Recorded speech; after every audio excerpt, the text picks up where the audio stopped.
StrayAllDay.com. You are now tuned into the show where you learn the discipline to show up day after day to do the work, the confidence to put yourself out there boldly and authentically, and the mental toughness to continue showing up, doing the work, putting yourself out there, even when the success you've expected to achieve has yet to be achieved. And on top of all this, you get a huge dose of personal initiative, which is the go-getter energy that moves any one of us, including yourself, to go and make things happen instead of waiting for things to happen. And then we put all this together into a series of frameworks, approaches, insights, strategies, and techniques, all underneath the umbrella of one unifying philosophy that is called Work on Your Game. My name is Dre Baldwin, also known as Dre All Day, and welcome to the show. And today's topic is tasks that you can delegate, that you can pass off to someone or something other than yourself. But before we get into the topic, let me remind everybody or inform you that I send out a text message every single morning that's guaranteed to have you focused, sharp, and on point to start your day. I call it the Daily Motivation.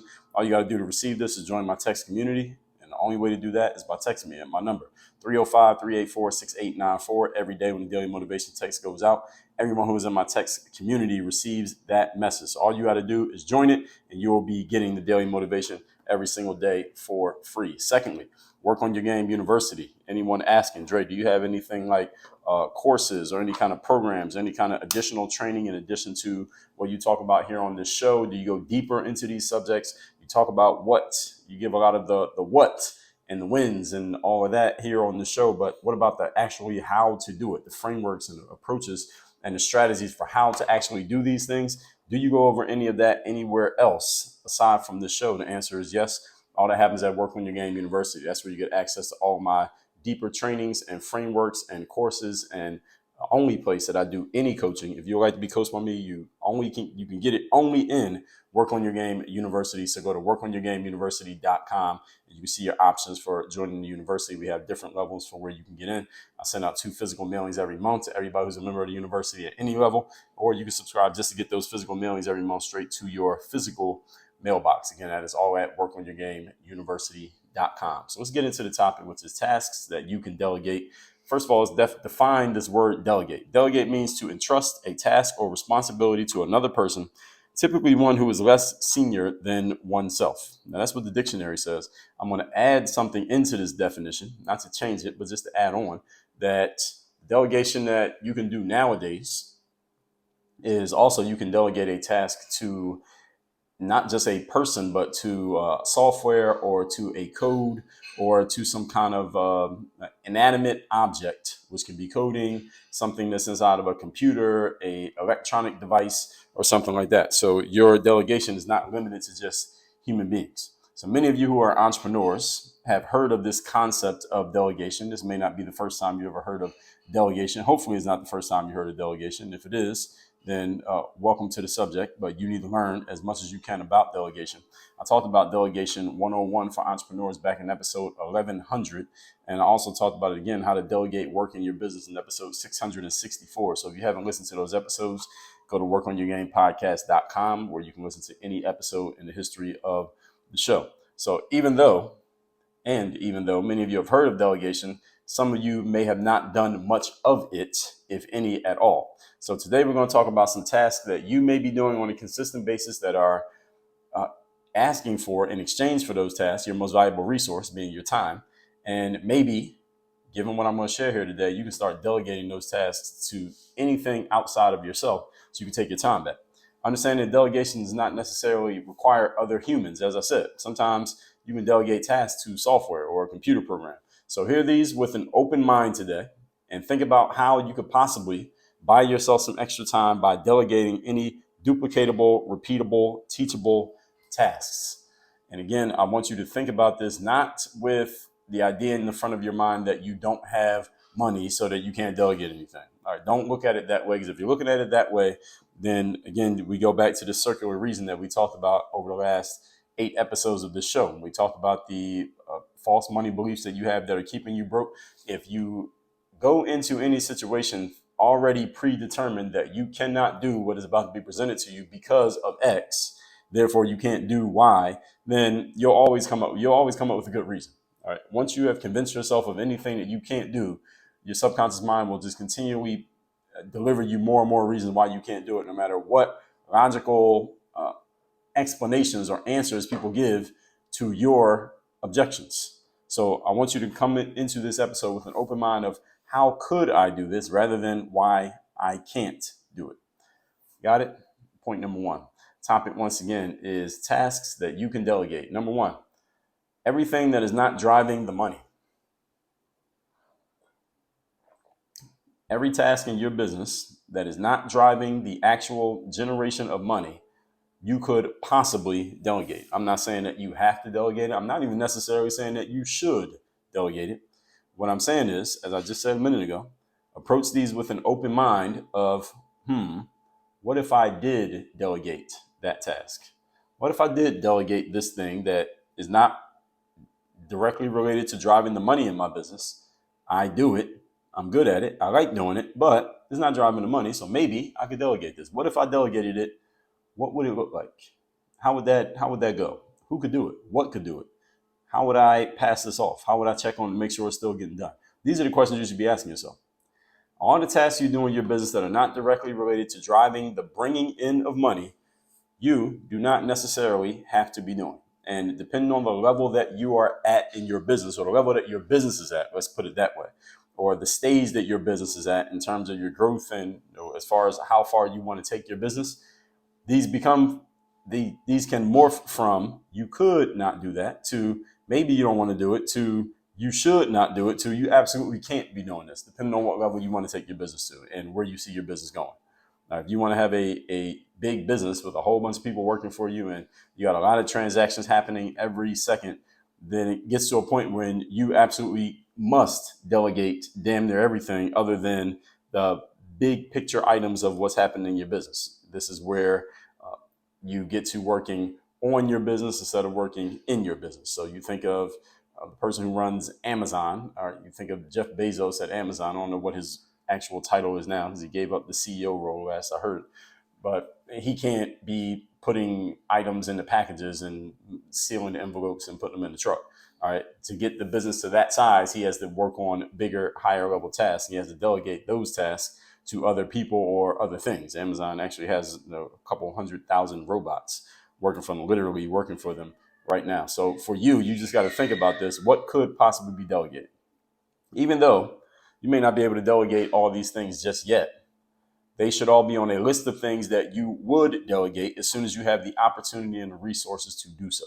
So I have some tasks on a list like this for myself that are things that are not drivers of the money, yet I am still consistently doing them. They're not drivers of the money, and they're things that don't necessarily have to be done by me.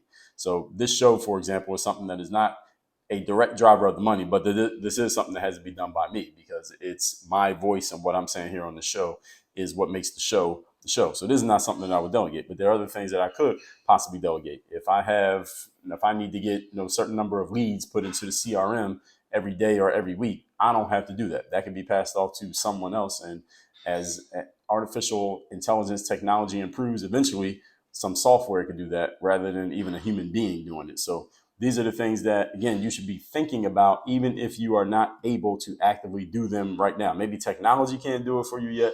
Maybe you don't have the resources to get a person to do it for you yet. Maybe you haven't figured it out well enough that you're even comfortable passing it off to somebody yet because you ain't even figured out how to do it. But these are things you should be having in mind if you're thinking about the future of your business, not just the present of your business. Everyone following what I'm saying here? So your job in business as the main person, if you are the main person in your business, your job is to generate the revenue, because if there's no revenue, there's no business. Your job is to generate the revenue and focus on the tasks that directly generate said revenue. That's your job. Others outside of yourself can do other things. Okay. They can do other things that are not generating the revenue, and that frees up your time to focus on the main thing, which is, again, driving the revenue in business. The main thing any business does is drive revenue. I don't care what kind of business you have. I don't care what you do, who you sell to, and what you are selling, what you are offering. The main thing every business does is drive revenue. Any business is not driving revenue. All those other things don't even matter because there will be no business. Point number 2. Today's topic, once again, we are talking tasks that you can delegate, or maybe you could or should or must right now. Number 2, anything that can be explained, demonstrated, and taught. Now, this is with an asterisk next to it. Number 2 thing you can delegate is anything that can be explained, demonstrated, and taught. I mean, the actual doing of the thing can be explained, demonstrated, and taught. So I could explain to you and demonstrate and teach you how I record this show, but that doesn't mean I'm going to pass this off to you. So I mean things that the actual process of doing it, you could teach it and explain it and demonstrate to someone else to where they could mirror you and basically copy what you're doing. This asterisk that goes with this point is the caveat that you must be able to explain, demonstrate, and or teach anything that you wish to delegate. You can't delegate anything that you cannot explain to who or whatever you want to do it. So understand that when artificial intelligence comes around, everybody, and you're able to delegate to some software how it can do certain online tasks for you, because it's going to start with online tasks, eventually it's going to become offline tasks. 15 years from now, you'll probably have some kind of robot cleaning your house and making you dinner. Maybe not 15 years, maybe 20 years. But the whole point is, whatever it is, at least when it first comes around, especially if you're dealing with human beings, any task that you delegate, you cannot delegate something effectively unless you can explain the task to whoever you want to do it. And when you explain the task to someone in delegation, you have to be very, very clear in your instructions. You cannot skip steps. You must be very detailed, and you have to explain it as if you're talking to someone who knows absolutely nothing and not assume that they have any knowledge that you have. And this is a challenge for many people, because many people are simply challenged when it comes to communication. And also many people are challenged when it comes to even understanding what they're doing and why they're doing it. Therefore, it's very difficult for them to explain to another person what they're doing and why they're doing it. Because anything that's not clear to you, it will be impossible for you to make it clear to someone else. Everyone understand this. This is why delegation matters so much. Delegation, the reason delegation matters so much, because first of all, it's the only way you can free up time for yourself in your life, period, let alone in your business. Because anything you want to delegate, whether it's work related or not, if you can't explain or demonstrate to someone else how to do it, how can you delegate it? Well, the answer is you can't, because you can't explain it to another person how to do it, unless you happen to delegate to someone who can figure it out on their own, which I would not, for the most part, I would not recommend that, because now you're left, you are at the mercy of that person's inherent intelligence. And I always warn people, do not overestimate the intelligence of other human beings. So most of the time you'll be wrong. So anything that you want to delegate, you have to be able to explain it. You got to be able to teach it. You got to be able to demonstrate. So if there's something that you do on a repeated basis that has, for example, a 15-step process, you must break down the 15-step process into steps that another person can follow and execute on. And if they mess up, then that means there's something wrong in your explanation, usually not something wrong in their comprehension. Assuming this person has a baseline level of intelligence and you chose them wisely and they did everything you said, but they still didn't get the outcome, that means something that you said was insufficient, or you just didn't say something that needed to be said. This is often the crux between a person who does all the work on their own and someone who is able to delegate. The crux is simple communication skills and your ability to explain what you do rather than simply doing what you do by yourself. Let me say that again. Communication skills, simple communication skills, and your ability to explain what you do rather than just doing what you do. When you can explain what you do, you give yourself the potential to delegate work. But if you can do something at a really high level, but you can't explain it, then you can never delegate, because how can anybody take the job off your hands, because you can't tell them what to do. But if you know how to tell people what to do, even if you're mediocre at your job, you could have a huge team of people, robots, artificial intelligence working on your behalf, because you know how to explain it. Even if what you're explaining has led to a mediocre result. A mediocre result with a whole bunch of delegation can produce potentially more than a super high level result with only one individual doing everything by themselves. Why? Because one individual doing everything by yourself has several limitations. You have a time limitation, an energy limitation, a focus limitation, an attention limitation. There's only so much any one person can do. You only got two hands, you only got one brain, you only got two eyes. There's only so much any one person can do, even if you're amazing and the best in the world at your thing. But if you got 60 people who are about 70% as good as you, and they have tasks that are delegated and you're all working on different things, well, they're going to outproduce you. I mean, simple as that. I mean, it's just simple mathematics. You just add that up. Everybody understand what I'm saying here? Any of you who works at a company, this is exactly what's happening at the company that you work at. You are probably not as good at doing the job as the person who initially started the company. Whatever job you have, the person who started the company might have been better at that job than you are at the job right now. But you are able to make your money and serve the company, and the company can serve itself, and the company can serve its clients and customers, despite the fact that a bunch of people who work there ain't nearly as good as the original person who started it. You get what I'm saying? This is the power of delegation. It's almost like the power of compounding in finance. It works the same way in delegation when something is being delegated the right way. Okay. Now, while it will be faster in the short term for you to do things by yourself, let's be clear. You do everything by yourself, you'll get things done a whole lot faster in the short term. Because whoever or whatever you delegate to, first of all, they might not pick it up smoothly the first time. They're going to do it slower than you would do it simply because it's new to them while it's normal to you. And your explanation of how to do it may not be as accurate as you thought it was because you might have skipped a step. You might have assumed that they have some knowledge that they do not have, and you only find that out when they start executing. In the long run, even though it will take more time in the short run, in the long run, it will save you time. So, for example, I'm in the process right now, as of this recording, should be complete by the time you hear this. I'm in the process of hiring a new staff member who's going to do some work for me on just a whole bunch of online tasks that I know how to delegate because I've been delegating for a long time. When this person first starts taking over a task, I'm going to hand them some tasks that I myself have been doing. And when they first start doing it, it's going to take them probably twice as much time to do it than it would take me to do it by myself. So basically, I'm costing myself twice as much time when I first bring this person on top of the fact that I'm paying them to be slower than I was. So you might be thinking, and this is what some of you will go through when you first start delegating, like, wait a minute, I'm paying money, which I wasn't paying before, for a person to do things that take twice as long. So now it's taking twice as much time and it's costing me money. Why would I even do this? I might as well just go back to doing everything by myself. That right there is what keeps a lot of people from growth. That right there, what I just said. I can do it faster by myself and I don't have to spend any money. This is what keeps people small. This is what keeps people in the same spot.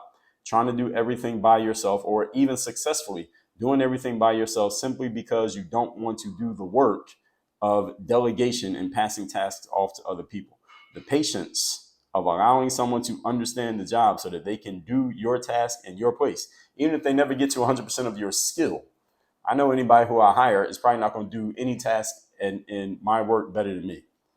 Now, let me not say that. I'm not going to say not anybody. There are people who might be able to do it even better than me, but that's not everybody. The person I hire, let's say they're 80% as good as me. All right, 80% as good as me is better than, and taking time off my hands is better than me doing it 100% as good as me and not having the time. The time is more valuable than the money, and depending on the task, 80% is good enough. Okay, there are times in life, everybody, when good enough is good enough. All right, you do not need everything to be done at 100% your skill level, depending on what it is. There are certain things you want to be 100%. You do those things, and it shouldn't be more than 2 or 3 things. Everything else, 80% is fine. Okay, I talked about this a few episodes ago, and I also talked about an episode number. That's not the right one.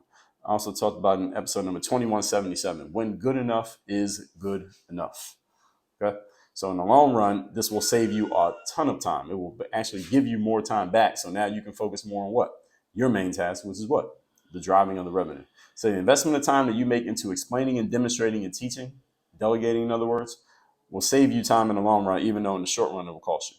Any job you've ever had in your life, notice that there's an employee manual. All right. Anywhere any of you has ever worked, or any of you work at some place right now, there is an employee manual. Now, maybe you were not, so actually you probably had to legally be given the employee manual if there is one. And maybe if you were given one, you probably didn't even notice, because it's kind of thing that we just glaze over. We check the box and say, yeah, I read the manual, but you didn't actually read the manual. All right. Or whoever hired you didn't really emphasize the manual because they pretty much going to tell you everything you need to know anyway. But legally, they have to give it to you. Anywhere you've worked has some form of standard operating procedures. They're usually very wordy. And sometimes, depending on the company you work for, those standard operating procedures could be the size of a textbook if it's all printed out. How do you think all that came to be? Where do you think standard operating procedures came from? Like, how did somebody actually create that book, that manual, that booklet, that video that explains the job to you? Where that happened is because somebody who worked there had to break down every single process in the business, document those processes, and do so with the understanding that documenting things one time meant they would never need to document things ever again, unless something changed, of course. But even then, the framework is already in place. So they only have to change the part that changed. Not like they have to rewrite the whole book every single time something changes, right? So we have a framework in place for what already needs to be done. Then you just make small changes. This is the upfront investment that you would need to make in your business if you want to delegate. So now that you understand that, let's move on to point number 3. Today's topic, once again, tasks that you can delegate in your business. Number 3, anything that someone else can do for less money than your time is worth. So now this one requires you having a critical piece of information, which I'll explain to you in a moment. The sticking point to this point is that you need to know in actual dollars how much your time is worth. Many of you have no idea how much your time is worth. I sent out a text message probably 2-3 months ago from the time that you're hearing this. And I asked people, how much is an hour of your time worth? And I think I told people to be specific. How much is an hour of your time worth in actual dollar amounts? And the answers that I got back disappointed me. It disappointed me because it was clear to me from the answers that people gave. I got answers like $100, $1,000, priceless, $10,000. I could tell by the answers that people were given that they had never actually considered this. And the answers they were given, they were just things that they were just pulling out of their ass. They were just thinking of something and just saying it. And I challenged some people back on some of the answers they were given, asking them things like, okay, are your time's worth $1,000? Okay. When was the last time somebody paid you $1,000 for an hour of your time? And they couldn't answer the question because it was bullshit from the beginning. Many of you have no idea how much an hour of your time is worth. I'm talking about in actual dollars. You need to know in actual dollars how much an hour of your time is worth, to the point that if someone wants to buy an hour of your time, that's the number that you will quote them as the price.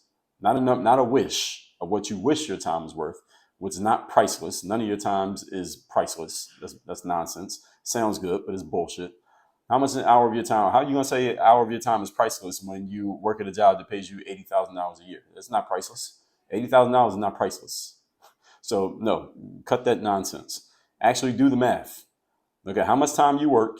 Look at how much money you're making in a year. And then you divide, then you had to do some division here because nobody is completely productive every single hour that you're working. So if you're working 8 hours a day, your productive hours of work ain't 8 hours a day. Your productive hours is somewhere like 2 to 3 hours. And if you're a Superman or Superwoman, maybe 4 hours on a good day. Everybody caught that? 2 to 3 hours, maybe out of 8, and 4 on a superhuman day. That's all of us. That's everybody. Most people are not productive. Actually, nobody is productive 8 hours a day, even though you get paid for 8 hours a day. All right, everybody understand this. Do the math and find out how much an hour of your time is actually worth in actual dollars, an actual dollar amount, which is probably not going to come out to some round number like $1,000 or whatever bullshit people were throwing at me when I sent that text message out. Let's just say, for example's sake, that your number was $1,000 an hour. So if your time is worth $1,000 an hour and you could hire somebody to do a task that you were doing, but now you let them do it, and you could pay them $50 an hour, then every hour in which they are doing the task instead of you, how much money are you making? You might be confused. Like, well, Jerry, I'm not making any money. I'm spending $50 an hour to pay this person. No, that's not true. What you're actually doing is you're making $950 every hour. Why? Because you were doing the task for $1,000 an hour because that's how much your hour is worth, right? Now you're getting that same task done, but it's only costing you $50. And now you just made $950. Now the key here for you to make $950 in that hour is that now that hour that you have delegated to someone else, you must actually use that hour actually doing something that makes money. Because if you don't use that hour doing something that makes money, you take that hour and you go take a nap, okay, then it did just cost you $50. You didn't make any money. You're right. So you got to take that hour and actually do something useful with it. Okay. So that makes the investment make sense. So if I hire somebody to do some tasks for me, I hire somebody and say, all right, get me 10 new leads every single week. Well, the leads themselves don't make me any money. The only way that hiring this person to get me leads every week makes sense is if I actually do the work to follow up on and contact those leads and turn those leads into dollars. That way it makes sense for me to have somebody that I'm paying to get me leads. So if I pay somebody to get me leads and I don't do anything with the leads, then what's the point of me paying somebody to get me leads? See, now you actually give yourself an extra responsibility when you delegate, because now you got to do something with the thing that you got done through the delegation. So don't say your time is worth $1,000 an hour if you're spending that extra hour, again, doing a bunch of bullshit that's not making you money. So in such case, that time is worth zero. It's actually worth a negative amount because that's how much you got to pay whoever you pay. Keep in mind when you calculate the value of your time, again, we're not talking about 8 hours a day. No human being is 100% productive 8 hours in a workday. All right, most human beings, even top level CEOs, manage somewhere between 25 and 40% effectiveness when it comes to productivity versus time at work. You hear that number? 25 to 40% effectiveness of productivity versus time at work. So if you have an 8-hour workday, you're productive 2 to 4 hours of the day, no more than that. Many of you not even doing that much. Any of you got employees? Anyone listening to this who has employees, or you are a supervisor and you're in charge of people who work for you, how many productive hours of work are you getting every day from the people, from each individual on average? How many productive hours are you getting out of 8 hours in a day? Most of you are chuckling to yourselves or are shaking your head in disgust because you got to pay these people. You know it ain't 8 hours. All right? You and I both know you ain't getting 8 hours of productivity out of these people, no matter what checks and balances you put in place. That ain't happening. So all that said, all right, don't lie to yourself about that when it comes to calculating how much your time is worth. Let's recap today's class. Tasks that you can delegate. Delegate means to entrust a task or responsibility to another person, and it can be a thing. Typically one who is less senior than oneself. Number one, everything that is not driving the money. Your number one job as an entrepreneur is to get the money. So anything that is not about getting the money, pass it off to someone else. Doesn't mean it doesn't need to get done, but maybe somebody else can do it so you can focus on getting the money. Number two, anything that can be explained, demonstrated, or taught. Now, the caveat to this is you must be able to explain, demonstrate, and teach. Many people don't have the communication skills to do this. This is what is one of the main reasons why a lot of people cannot delegate, because you don't have the communication skills to actually explain what you do to another person. Therefore, you are stuck doing it by yourself. Number three, anything that someone else can do for less money than your time is worth. And the only way you can do this is to know exactly how much your time is worth so you can make value judgments, actual black and white, objective, rational calculations as to whether passing off a task for a certain amount of money is worth it or if it's not worth it. You need to know this to the dollar. If you don't know, then you are unqualified to delegate because you won't be able to make rational decisions, and making irrational decisions when it comes to your dollars and cents, especially as a business owner, is going to leave you broke and out of business. You don't want to be that. All that said, text me. Let me know the best point you got from today's class. My number is 305-384-6894 and workonyourgameuniversity.com. That is where you can get coached by me directly inside the Business Builder framework. We talk about things like delegation, communication skills. How do you break down and explain what you do? How do you make procedures and processes out of the things that you're doing so that you could take everything we talked about here today and actually put it to good use in a way that makes sense logically, black and white? Come to Work on Your Game University. I will walk you through how to do this for yourself and in your business, even if you don't even have staff right now, but you know at some point in life you want to. Go to workonyourgameuniversity.com. Work on your game. Dre, all